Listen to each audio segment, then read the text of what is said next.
I'm going to tear into the front end on a Suzuki Quadrunner 250. This is a four-wheel drive model. You've got the tie rod here, shocks, upper A-arm, lower A-arm. You got the CV shaft. This is the outer joint here, the inner joint here. Brake drum, brake panel. You've got a dust cover here, and then your axle runs all the way out to here. So I'm going to walk through this process, pulling all this apart. I wanted to show you how to disassemble it, kind of some common wear problems, some common issues that we see on these four-wheelers. First things you want to do, obviously pull this tire off, this wheel and tire. It takes 4 14-millimeter lug nuts. Zip those off of there, pull that wheel off. We've already done that at this time. Next, we've got your cap here. A lot of times you can get in there, you can take and actually pull on it with your hand, or you can take anything and get in behind there and just kind of pry it off of there. Fairly pliable rubber, so you can move it around, bend it back and forth. You want to take it off. Actually, there's a washer right here, and that's what holds it on. Underneath there, you've got a cotter pin that runs all the way through. This axle here, you straighten this out as best as possible. I like to use a pair of side dikes. Some people will use pliers. Some people will end up just cutting it off with a pair of side dikes. Sometimes you can salvage and reuse these. So if you're going back together, your cotter pin's in good condition there, you can reuse them. But then I just take and I grab this end here of the side dikes and pull that pin out of there. So you can see that, just use it to kind of pry on itself. That one there is pretty beat up. We probably won't be reusing that one. We've got an 1 3/16 nut here to remove this, and I've got a 1/2 inch drive to remove it. Remove that off of there. You've got your larger 1 3/16 nut. You've got a smaller washer there, and then this is the washer that holds that cap on there. So that cap sits inside that groove there of that washer. So we'll set that aside. Next, we've got our brake drum, or this is actually the hub as well underneath of here. So to pull the drum out, you can just take and wiggle it out just like that. Now, if you have pressure on your front master cylinder up, your right-hand lever on the handlebars there, then you're not going to be able to turn this, you're not going to be able to move it, you're not going to be able to pry it off. Some people, what they do is take a hammer and a chisel, pound in behind here, or they take a screwdriver, get in there and pry on it. I want to warn you, be very, very careful. This plate here is easy to bend. You don't want to damage this expensive seal right here. So if you can, just take your fingers, wiggle it back and forth. If your brakes are adjusted correctly, you should be able just to wiggle that right off. The other thing that you can do is take a plastic or rubber mallet there, tap on the axle. Now, that's not actually going to help you pull this brake drum off of there, but sometimes what that'll do is allow you to pull the actual hub off with the brake drum housing. So in this case, we're able just to wiggle that drum off of there. So we'll just wiggle that whole thing, pull that off of there, and then now you've got your brake drum here. Inspect there, make sure that that's in good condition. If you've got lots of grooves and major wear in there, you want to replace this drum. It gives you a dimension here of what this is supposed to measure, 165.7 millimeters. So you want to measure that and make sure that that's adequate for putting back together there. Now this is your wheel hub here. This is your front wheel hub. You can just take and pull that off, kind of the same thing there. This one, a lot of times you got to take and tap on the axle, and then you got to get in behind here, and basically you just do that so you know that this hub isn't stuck on your axle. And then you can just take and pull that out, kind of the same thing, wiggle it back and forth.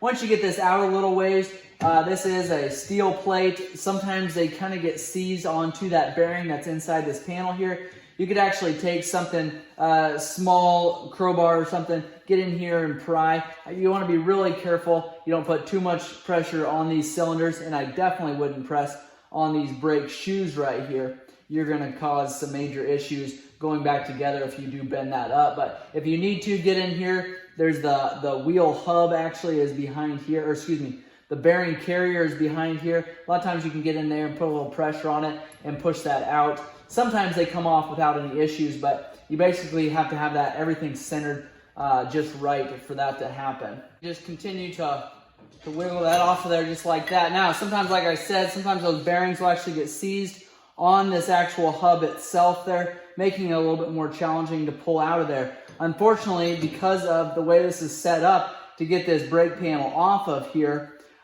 you have to remove this hub to get to the bolts that are in behind here. So you're kind of working against yourself there if you try to remove the entire plate here. The bolts are behind here. You're not going to pull that off. What you could do, if this was seized on there, what you could do is actually remove your upper A-arm bolt here and your lower A-arm bolt here, your tie rod up here, and this entire assembly can come out with your axle.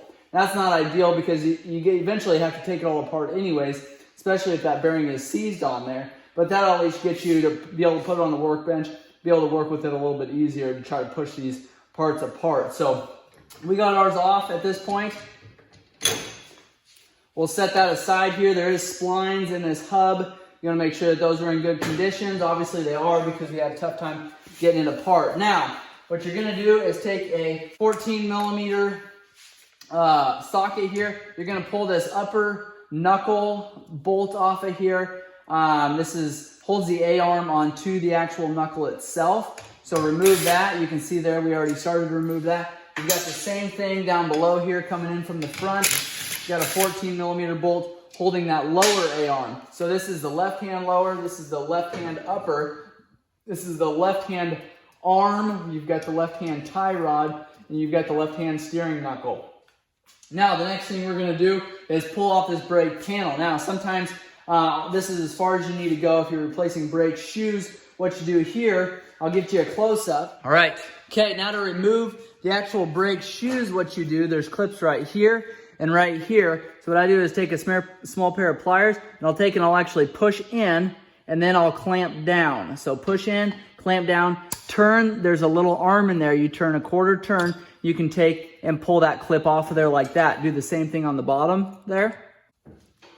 Same thing, pull that down, pull that clip off of there. Now you can take your brake shoes off. Now, you've got springs here and springs here. What you also have is a little release arm here. Now what that does is basically doesn't allow your brake pads to go in too far, putting pressure on that cylinder, and that just kind of works as a stopper there. You can actually just take and pry that forward, and that'll allow you to take a little bit of pressure off of those brake shoes. And I'll show you that mechanism when we get this pulled off here. So this is your brake piston caliper here, and then here is your brake shoes. Now, when you go and order brake shoes, you're not going to get this arm. All you're going to get is these shoes here. Be the same.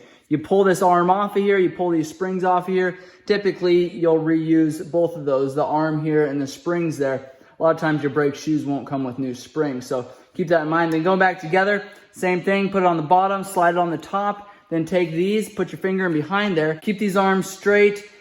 With those shoes on there, push it on there. Push it on with a finger there. Take these pliers. Take and do a quarter turn, and those will be locked into place there. Now, continuing on with our brake panel removal, we've got 4 bolts. We've already removed 2 just to kind of speed things up, but 2 12 millimeter bolts we have left to go here. We've got 2 and 2. Remove this panel then. Take and remove that. And that, again, we would typically have 4 of those. And before we go too terrible far, I'm going to pull this camera out a little bit and show you what we have on the top side here. All right, before we get that brake panel completely off, what I'm going to do, take a 10 millimeter here. Behind, we've got your brake line, and it's a steel line that runs to this brake piston cylinder here. We'll loosen that up, because what we're going to do is actually end up taking this entire panel off here. Once we get that 10 millimeter loosened up, I'm going to grab a rag because we already have drained the master cylinder up at the handlebars, but there's still going to be some fluid left in these lines. So I'm going to put a rag underneath there, and I'm going to let that drip down onto that rag there. Now we're ready to completely pull that brake panel off of there. And that's the way that it looks here. You've got your brake line in the back here. This is directional, so this is the left-hand side. Your brake hose here, and this is removable. Here's your brake bleeder screw. And I've showed you a separate video on how to bleed the brakes on this system. Check that out on my channel. We're gonna set this aside now. And I'm gonna continue to move on. We're gonna actually take CV shaft, remove shock and A-arms there, and I'm gonna show you that process. We've already removed upper and lower bolts here for our A-arms. Now what we have is our tie rod bolt here. 14 millimeter again, coming in from the back side. Remove that. And then our tie rod will just be able to pull up and out of there. Slide that off. I like to put my bolts back in here so I keep track of which ones go where. And we've got our arm that can be pulled off, separated from our knuckle itself. We're going to keep it all together, but it's two 14 millimeter bolts up top here. We've got a brake hose that'll come in from the bottom here. There's a mount that is a 10 millimeter that'll hold our brake hose in place. We can just slide that brake hose out of there to get it out of the way, but we still have our mount attached to the actual arm there. So now to get the knuckles pulled off of the A-arms, because the shock is still attached to the four-wheeler, we can just take and tap down on our knuckle here and slide that top one out of that knuckle. All right, we've got that top one slid out. We're gonna move that out and around that A-arm there. And then a lot of times you can just take and pick up on that bottom one and just tap that lower A-arm down there. Now we've got that knuckle slid off of there. That lower A-arm is disconnected, upper A-arm is disconnected. Now we're going to take and remove our upper A-arm from our shock here. 14 millimeter, and then you've got a bolt running through there that'll spin. So we'll hold that bolt there while we remove that nut. Do the same on the top. We'll tap that bolt out of there. A lot of times these bushings down in the bottom side of that shock will hold you up. There's also going to be a little bit of pressure there, so we'll take and tap that down. You can see there, because of the bushings on the A-arm, there's a lot of pressure there, so we'll be able to slide that shock up, slide that out of the way. Now to get our drive shaft out of there, right, I'll grab that axle then, couple pulls, and that axle will slide right out of that differential there. Now you've got splines on the inside, you've got a snap ring that'll actually expand, and that's what holds that axle inside of that differential there. And then now you can take and either rebuild these axle shafts. Check my videos out on rebuilding axle shafts on this King Quad. They're real similar to other four-wheelers, so make sure you look those videos up. I've showed you how to do several different styles of CV drive shaft boot banding tools, and then I also sell those. Check the links below for that. So to get the A-arms off then, remove these 4 14 millimeter bolts and nuts there. And then because of these bushings, the rubber bushings that are in place there, a lot of times you got to take a crowbar and pry these A-arms out of this housing here. A lot of times that's why guys are taking this apart, is to replace those bushings there. There's a rubber bushing that sort of gets hard and welded to the actual frame. Sometimes these actual bolts. So you got to take a hammer, push these out, and then obviously replace those bolts when you do that. So that's the front end on a Suzuki Quadrunner 250 four-wheel drive. I've done a lot of other videos on this four-wheeler. If you guys have questions or comments, make sure and leave those below. If this video has been helpful, make sure you like, subscribe, and share.